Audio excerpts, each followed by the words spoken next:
I joined the state police in 1999, and I did, almost 14 years up until the time I got hurt. This is my husband, Paul.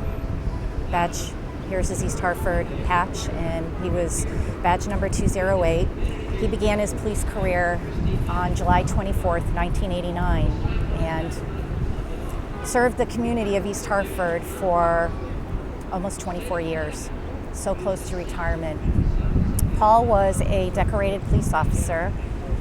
He had so many commendations in his personnel file. He just wanted to help others, and he received 2 life-saving citations, 1 meritorious award.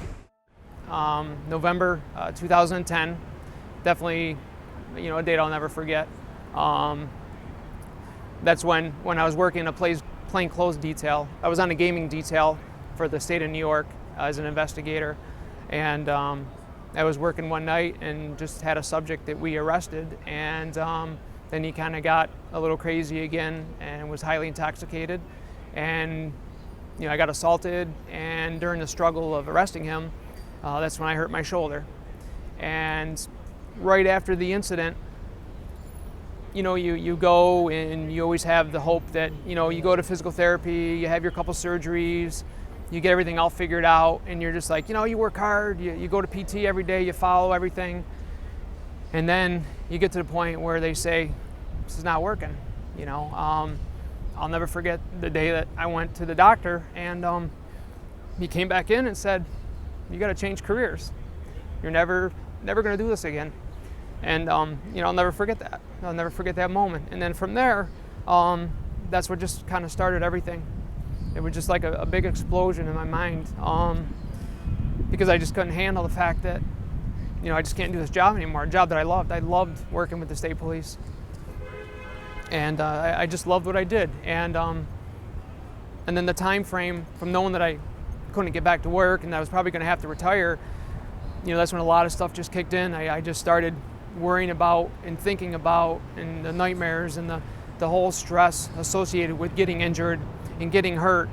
And physically, as a police officer, you're always trained to win. You're always trained to go home every day. That's your job, is to survive and go home. I did, but I got hurt.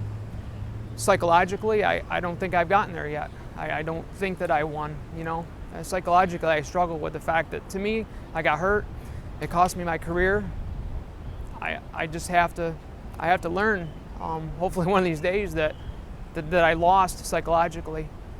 But I know I didn't, but it's hard. It just eats away at you. January 2013, Paul responded to a big fire in East Hartford, an apartment fire, and people were trapped inside, and the building was burning. People were jumping, babies were being thrown. Paul was actually brought to the hospital for smoke inhalation, which he downplayed. He really was struggling. When he came home that day, he said to me, I can't do this job anymore. I just can't do it. We talked about other options. He was so close to retirement, but so far away, and he just couldn't do it. They made a permanent position for Paul inside the department. So Paul started working inside the PD, and he had some good days and he had some bad days. My worst moments are when I'm alone. It's a very, very lonely, like when I got hurt, after my injury, the process of the workers' comp, the process of insurance and medical appointments, it's a long, drawn-out process. And every day you sit, you sit and you wait, and it was like you're stir crazy, it's like you're locked inside your house. Not a day goes by. I think about being a trooper. I just loved it. I would do anything to put that uniform back on again. I really would. I would do anything because I miss it that much. And the toughest thing too is something that I loved. I loved so much. I loved doing it. I loved every day going to work. There's just days you just wake up and it's like, what am I going to do today? It's a very, very lonely feeling. As much as I have a lovely wife, I have lovely children, mom or brother, I have very close family and friends. But sometimes that's not enough. It was the first time in my life that the hug from my wife to say, oh, it's going to be okay. It didn't work this time, and it doesn't work. That's probably the worst feeling, is knowing that those little mechanisms that you use to solve little problems, that helps. But for this, I just couldn't find anything to help me. Sadly, Paul also suffered from some depression and anxiety. Paul also had some chronic pain, pain that he never had before he started the police department. He suffered from disc injuries, knee injuries, sleep apnea, high blood pressure. So not only with some of the depression and anxiety, he also suffered from chronic pain.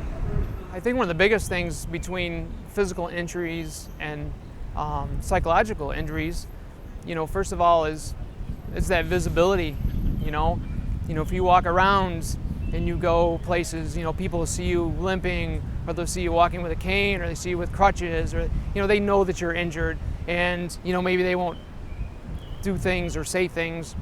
But I think sometimes, like me, I have a shoulder injury, but if you were to look at me right now, it doesn't look like I have a problem, but I do. And I think that whole psychology behind the mental injury, people can't see that. And that's, it's an invisible wound. It really is. So when I stand in line and that person gets too close behind me and people touch my back, and I can't deal with that. On March 12, 2013, Paul barricaded himself in the police department and he took his own life.